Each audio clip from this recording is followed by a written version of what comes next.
Assalamualaikum warahmatullahi wabarakatuh. Kami dari kelompok 4 yang beranggotakan Aminuddin Saleh, Erlin Wahyuning Tias, Intan Larasati, Monika Sari, Laviola Atika Rafli, dan Vita Dwi Lestari. Kelompok kami akan membahas mengenai manajemen dana bank. Untuk slide pertama akan dijelaskan oleh teman saya, Erlin Wahyuning Tias.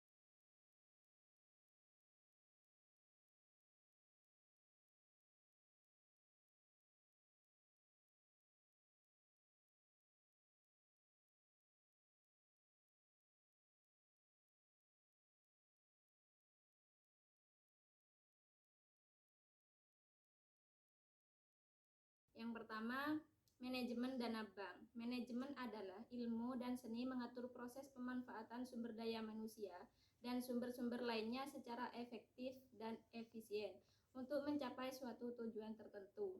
Sedangkan dana bank adalah sejumlah uang yang dimiliki dan dikuasai suatu bank dalam kegiatan operasionalnya atau suatu kegiatan perencanaan, pelaksanaan, dan kegiatan terhadap penghimpunan dana yang ada di masyarakat. Manajemen dana bank adalah ilmu dan seni mengatur proses penarikan dan pengumpulan dana yang optimal dan dengan cash of money yang wajar.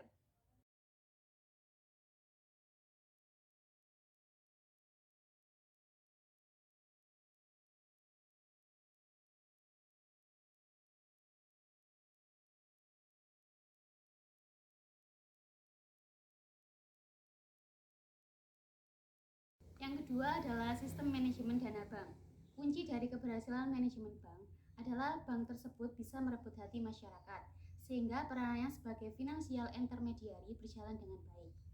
Jika peranan tersebut berjalan dengan baik, barulah suatu bank dapat dikatakan sukses, karena itu semua adalah servis bank kepada masyarakat, peralatan canggih yang dimiliki, keterampilan personel, dan lain-lainnya. Kemudian, dalam rangka menjalankan peranannya selaku perantara keuangan, artinya menjalankan dua fungsi utama bank, yaitu yang pertama adalah menghimpun dana masyarakat, kemudian yang kedua adalah memberikan kredit.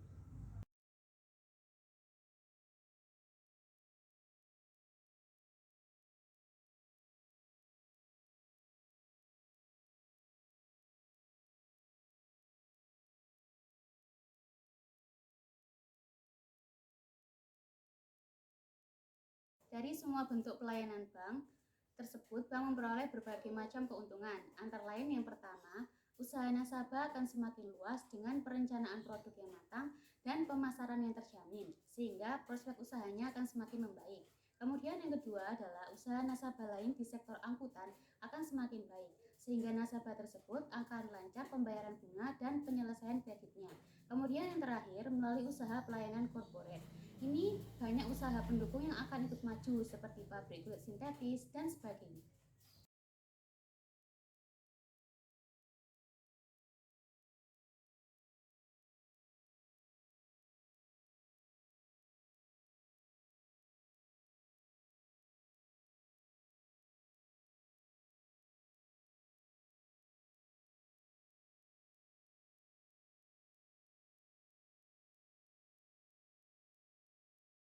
Yang ketiga, perencanaan jumlah dana bank. Perencanaan jumlah dana bank diperlukan untuk menetapkan dana yang dibutuhkan sehingga pengendalian dapat dilakukan. Perencanaan yang baik harus didasarkan atas analisis data dan informasi. Yang dimaksud dengan perencanaan adalah sejumlah keputusan mengenai kegiatan dan berisi pedoman pelaksanaan untuk mencapai tujuan yang diinginkan itu. Jadi, setiap rencana mengandung dua unsur, yaitu tujuan dan pedoman.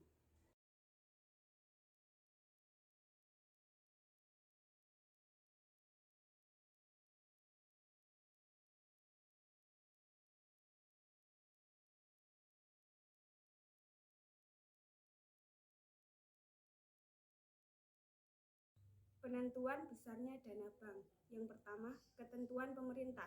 Pemerintah selalu menetapkan besarnya dana atau modal sendiri setiap bank negaranya masing-masing. Yang kedua, kewajiban penyediaan modal minimum atau KPMM adalah kebutuhan modal minimum bank dihitung berdasarkan aktiva tertimbang menurut resiko. Yang ketiga, area operasional bank, yaitu kebutuhan dana bank akan semakin besar jika area operasionalnya semakin luas, meliputi nasional atau bahkan internasional. Yang keempat, produk jasa bank. Kebutuhan besarnya dana bank dipengaruhi oleh banyaknya produk jasa yang akan dilayaninya. Yang kelima, tujuan bank. Dana bank akan dipengaruhi oleh tujuan yang ingin dicapai bank bersangkutan. Yang keenam, pimpinan bank.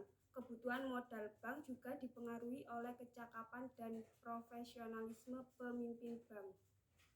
Ketujuh adalah kebutuhan likuiditas yang dimiliki. Artinya, jika alat-alat likuiditas yang dimiliki sangat terbatas, ada kemungkinan untuk memenuhi likuiditas itu diambil dari modal bank bersangkutan. Kemudian yang kedelapan, tingkat kualitas dari aset.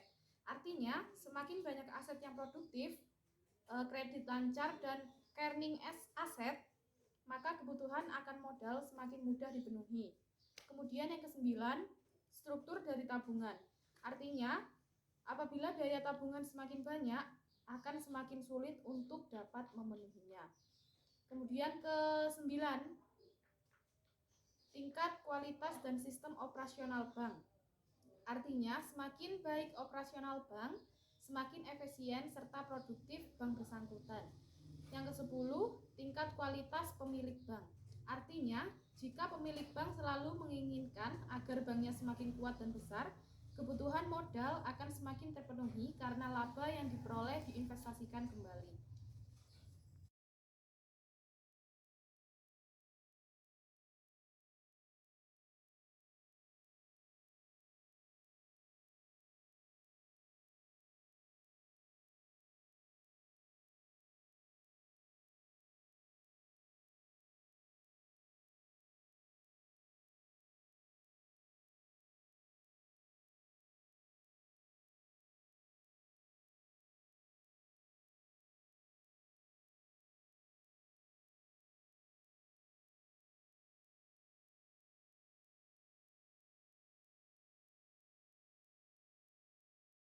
Sumber dana bank. Dana bank berasal dari dua sumber, yaitu sumber internal dan sumber eksternal. Sumber internal adalah dana yang bersumber dari dalam bank seperti setoran modal atau penjualan saham, pemupukan cadangan, laba yang ditahan, dan lain-lain. Yang kedua, sumber dana eksternal adalah dana yang bersumber dari luar bank atau pihak ketiga, seperti deposito, giro, dan lain-lain. Dana ini sifatnya sementara atau harus dikembalikan. Modal sendiri, bank atau equity fund adalah sejumlah uang tunai yang telah disetorkan pemilik dan sumber-sumber lainnya yang berasal dari dalam bank itu sendiri. Terdiri dari modal inti dan modal pelengkap. Yang pertama, modal inti. Terdiri atas modal disetor dan cadangan-cadangan yang dibentuk dari laba setelah pajak. Rincian modal inti dapat berupa beberapa bentuk sebagai berikut. Yang satu, modal disetor. Yang kedua, agio saham. Yang ketiga, cadangan umum. Yang keempat, cadangan tujuan. Yang kelima, laba yang ditahan. Yang keenam, laba tahun lalu. Yang kedua, modal pelengkap. Terdiri dari cadangan-cadangan yang dibentuk tidak dari laba setelah pajak, serta pinjaman yang sifatnya dapat dipersamakan dengan modal. Rincian modal pelengkap terdiri: A. Cadangan revaluasi aktiva tetap. B. Cadangan penghapusan aktiva yang diklasifikasikan. Yang C. Pinjaman subordinasi.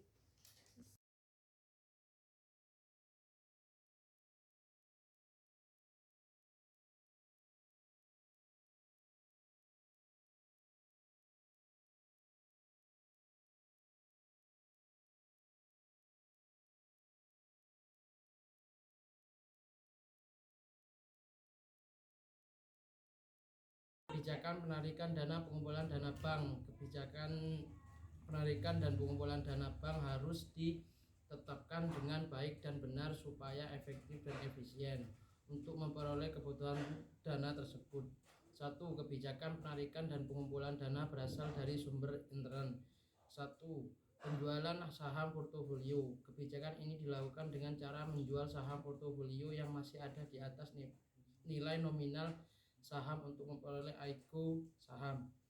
2. Peningkatan nilai saham. Kebijakan ini dilakukan dengan cara meningkatkan nilai saham dari nilai nominalnya berdasarkan keputusan rapat umum pemegang saham. C. Penerbitan saham baru. Kebijakan penerbitan saham baru dapat dilakukan untuk penarikan dengan pengumpulan dana bank yang dibutuhkan. 2. Kebijakan penarikan dan pengumpulan dana berasal dari sumber eksternal.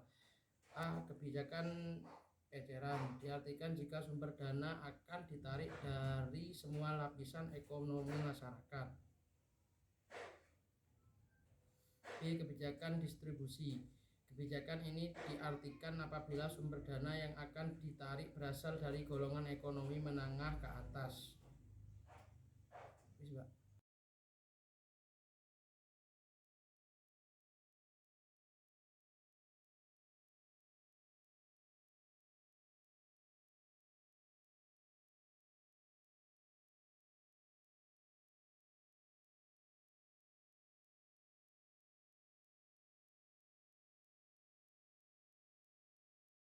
Dari materi yang kelompok kami yang jelaskan, kesimpulannya manajemen dana bank manajemen adalah ilmu dan seni mengatur proses penarikan dan pengumpulan dana yang optimal dengan cost of money yang wajar.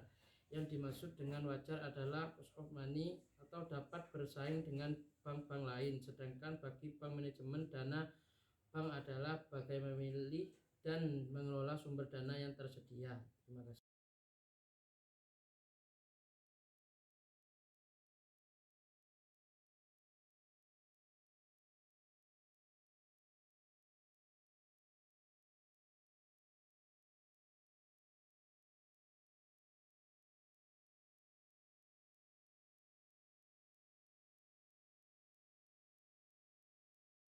Sekian presentasi dari kelompok kami. Apabila ada kesalahan ataupun materi yang tidak dimengerti, mohon dimaafkan.